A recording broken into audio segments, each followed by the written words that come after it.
kalau setelah wudhu ini kemudian saya makan, boleh nggak? Ini persoalannya. Apakah membatalkan atau tidak? Nah, sesuatu yang membatalkan wudhu tidak berhenti sampai sini. Ayatnya diteruskan. Ayatnya diteruskan.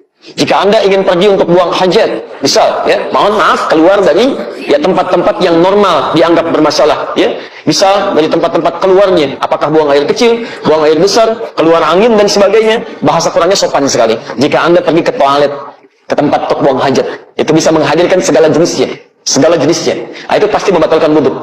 Aula mastumun nisa, atau sengaja bersentuhan langsung, ya, sengaja, ada niat kesengajaan.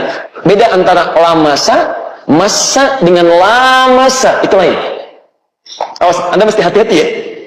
Jadi ada lamasa, lam, mim, sin.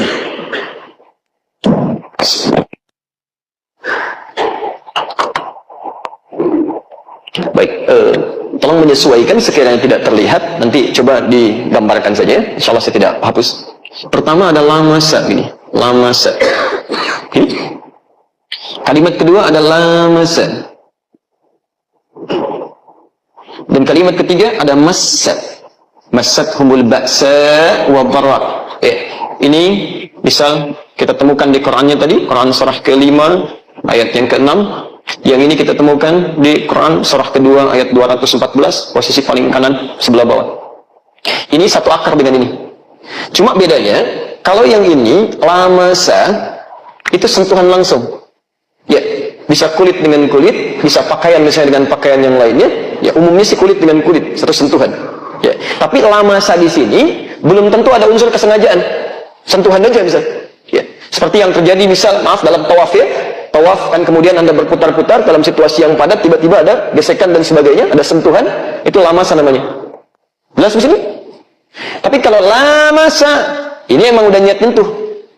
Sudah berniat menyentuh, sengaja ada sentuhan di sini. Aula mastumun nisa, atau sengaja punya niat menyentuh pasangannya. Sehingga dengan ada niat ini, kesengajaan, ada hasrat tumbuh dalam jiwanya.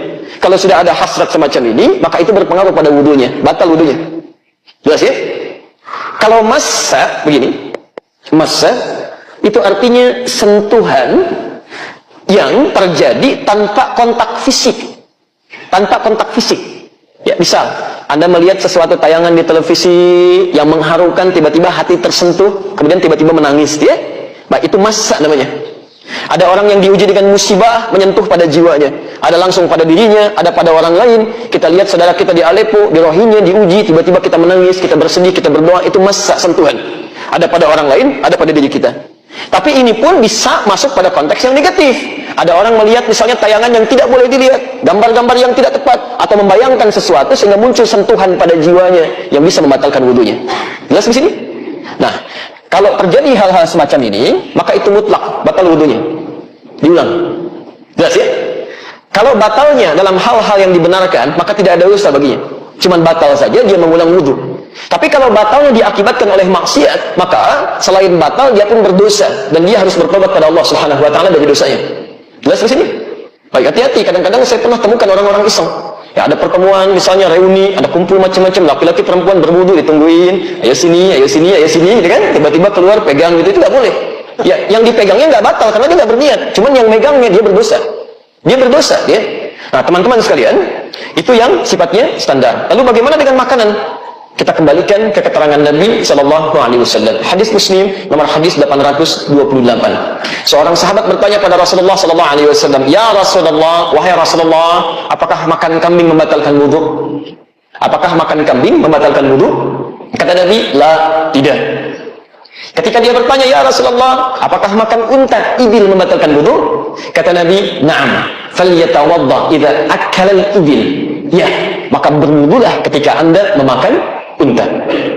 Dari sini orang-orang yang tekstual menyimpulkan bahwa dalam konteks ini hanya unta. Di Arab yang tekstual, teksnya begitu, dipahami begitu. Hanya unta yang kalau dimakan, maka itu yang membatalkan wudhu, kemudian dia berwudhu kembali. Sedangkan makanan selain unta, itu diperkenankan, tidak ada masalah. Nah, yang kontekstual bukan melihat untanya, tapi melihat pada jenis makanannya. Ya, di Arab itu, kalau Anda urutkan makanan-makanan misalnya, dari daging yang paling standar, orang Arab makan kambing biasa. Sampingnya ada zaitun, ada salata, ada macam-macam, ya baunya bisa cepat hilang, normal biasa. Dan kambing di Arab dengan kambing di kita beda, baunya lebih bau kambing di sini. Karena makanannya lain unsurnya, ya. Menyengatnya lebih menyengat yang di sini, sana agak biasa. Tapi unta itu berbeda. Dari mulai lihatnya, pengaruhnya, baunya, macam-macamnya. Jadi kalau makan misalnya sekaligus makan daging unta pada saat itu, sementara membersihkannya dengan menggunakan siwak saja, sekarang belum ada semacam odol dan sebagainya, maka ketika digunakan salat baunya masih ada. Ya, keadaan masih meresap. Maka kemudian dipahami secara kontekstual setiap makanan-makanan yang punya jenis sifat seperti unta, yang kalau dimakan masih menghasilkan bau yang tidak sedap, masih berpengaruh pada kekhusyuan dalam ibadah, maka yang seperti itu yang terbaik berwudu kembali. Misal jengkol dan saudara-saudaranya, kan? Anda makan jengkol, obatnya pete, makan pete, obatnya jengkol, gitu kan? Tapi sama-sama bau di situ. Ya, jangan dipaksakan bawang, misalnya kan, yang sekiranya menghasilkan bau tidak sedap. Anda saja sudah tidak merasa sedap. Bagaimana Anda menghadap Allah? Anda pribadi merasa tidak sedap, berbicara dengan orang lain merasa tidak nyaman. Masa mau berbicara dengan Allah dalam konteks salat? Halo, jelas? Baik. Allahu a'lam bishawab.